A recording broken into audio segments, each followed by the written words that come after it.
Well, here we are. A new project and a new liturgical season. I'm Mike from Tangent Kings, and this is Mike on the Rocks.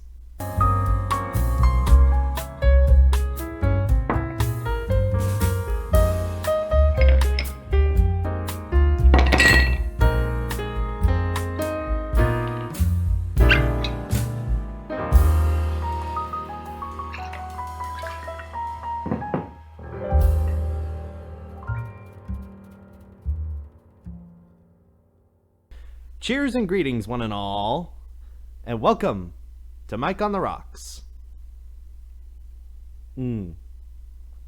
Smooth. This, by the way, is a nice liqueur called Irish Mist. It's an imported liqueur, obviously, from Ireland. It's basically Irish whiskey mixed with honey and several aromatic spices. Really good, really smooth. Only drink it if you're of age. I will not be accused of encouraging underage drinking in my show. And also, if you do get it, beware. It's $30 a bottle. Well, just north of it.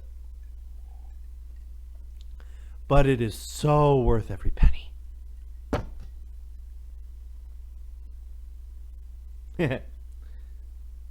So, what I wanted to talk about tonight. And, before I begin, I just had this idea literally like last week, and I think we talked about it on the last show with Banks. I was just going to introduce a little segment where I just sort of shoot the breeze for a couple minutes, maybe 10, 15, maybe 20 if I'm feeling very, very long-winded. So, here we are. And for the first one, funny enough, happening on Ash Wednesday, of all days.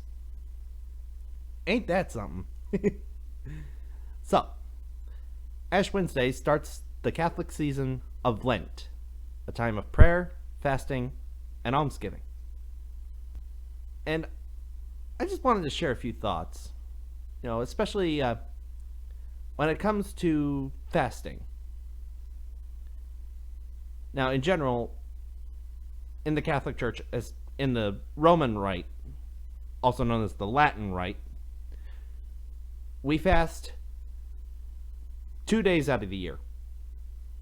Maybe more if either some church leader, perhaps even the Pope, calls for a day of fasting. I remember him doing that once. I think it was 2014.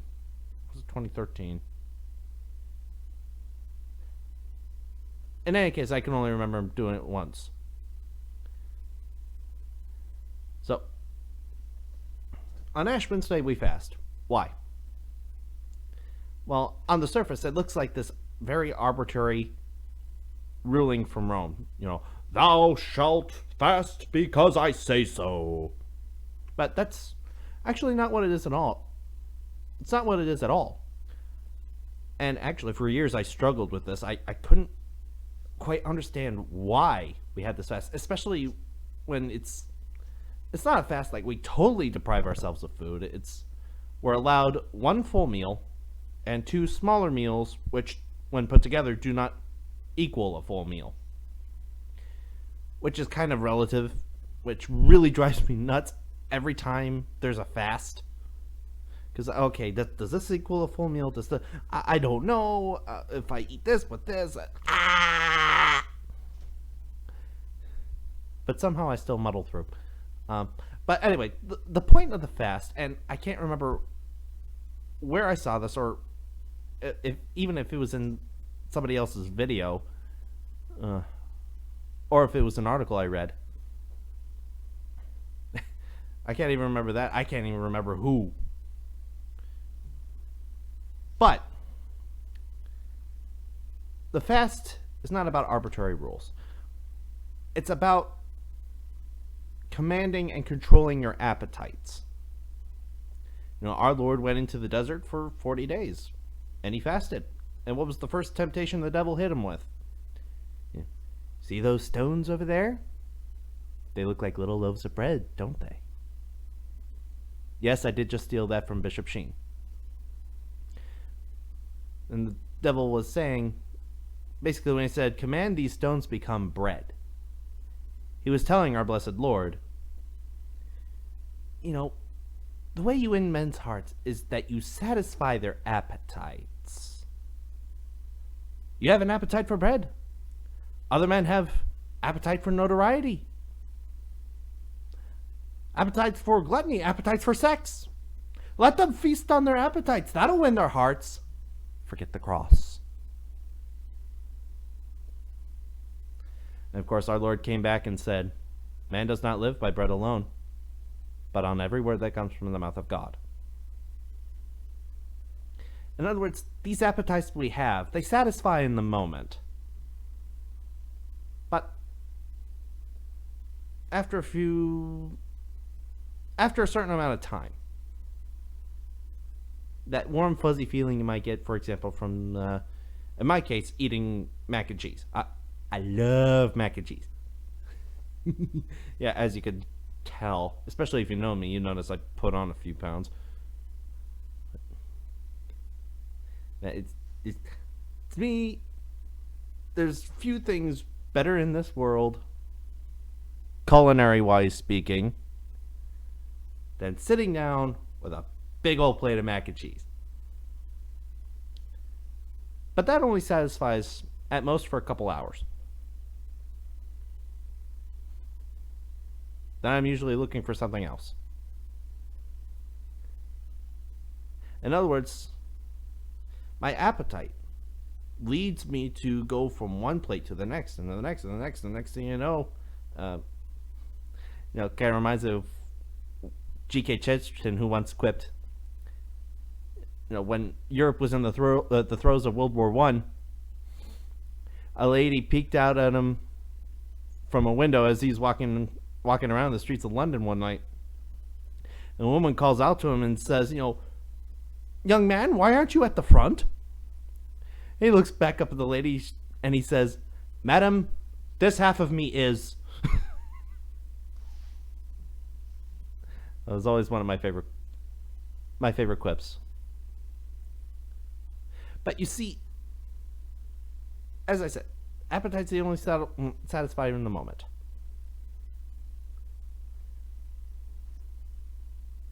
Every word that comes forth from the mouth of God, that satisfies a lot longer, if you remain in his graces. I probably shouldn't put it like that. To mirror exactly what our Lord said, when you remain in his love, that love satisfies eternally, both eternally and everlastingly. Early Christian martyrs, I think, are a perfect example of this. You have some who were thrown to lions. In general, if you were a Christian in the first few centuries, you could expect a death that today would make our hair stand on end. Of course, my personal favorite story was that of St. Lawrence.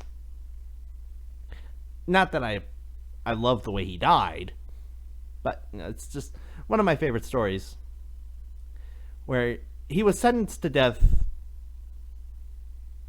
he was sentenced to die by being grilled alive. Excuse me. And so he's on the grill, bound. The fires are licking him. He's burning up. And in the middle of it, he calls out, okay, I'm done on this side. You can turn me over. What grace, what satisfaction he had. Just on the love of our Lord. Just on his precious body, taking the form of bread.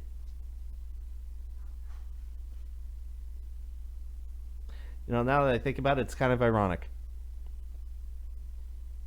The devil tempts him with bread, and he turns it right around. And on the mountain, in John chapter 6, he tells the crowds, you must eat the flesh of the Son of Man, otherwise you have no life within you. And in the Gospel of Luke, he takes the bread, he lifts it up, gives thanks, and says, "Take this, all of you, and eat of it, for this is my body. You must eat my flesh. This is my flesh. This flesh will satisfy you, which you perceive as bread. Satisfies you not just in this life, but in the next."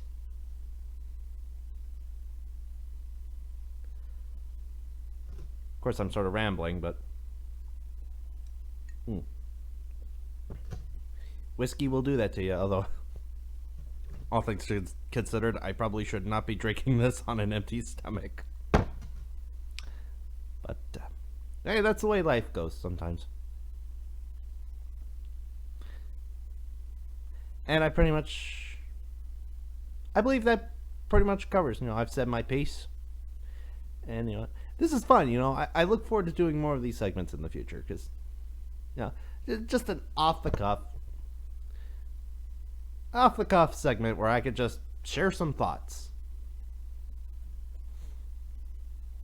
As long as I don't bonk the microphone, which can get a little annoying at times, especially when I listen to the playback. But in any case, thank y'all for joining me today on this first ever Mike on the Rocks.